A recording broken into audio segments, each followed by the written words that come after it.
గత కొద్ది రోజులుగా పవన్ కళ్యాణ్ సనాతన ధర్మ పరిరక్షణ నినాదాన్ని అందుకున్నారు. హిందూ ధర్మ పరిరక్షణకు బలమైన వ్యవస్థ అవసరమని తన అభిప్రాయం చెబుతూ వచ్చారు.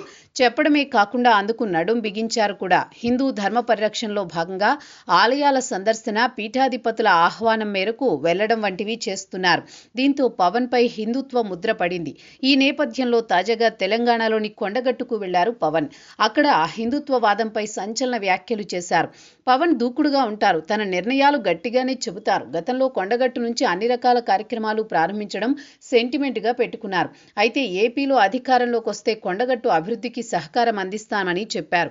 అందుకు తగ్గట్టుగానే ఇప్పుడు తిరుమల తిరుపతి దేవస్థానం నిధులను విడుదల చేయించారు. ఆ నిధులతో అభివృద్ధి పనులు ప్రారంభమయ్యాయి. ప్రారంభోత్సవ కార్యక్రమానికి హాజరయ్యారు పవన్. పనిలో పనిగా మొన్నటి పంచాయతీ ఎన్నికల్లో సర్పంచులుగా, వార్డు సభ్యులుగా గెలిచిన వారిని అభినందించారు.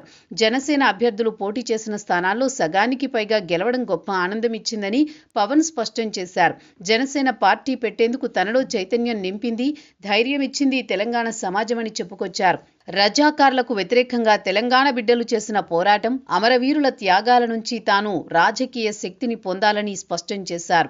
మరోవైపు తనపై హిందుత్వ ముద్రపై పరోక్షంగా స్పందించారు పవన్. హిందూ వాదాన్ని బలపరచడం అంటే ముస్లింలకు వ్యతిరేకం కాదని, క్రిస్టియన్లకు వ్యతిరేకం కాదని, ఇతర మతాలకు వ్యతిరేకం కాదని తేల్చి చెప్పారు పవన్ కళ్యాణ్.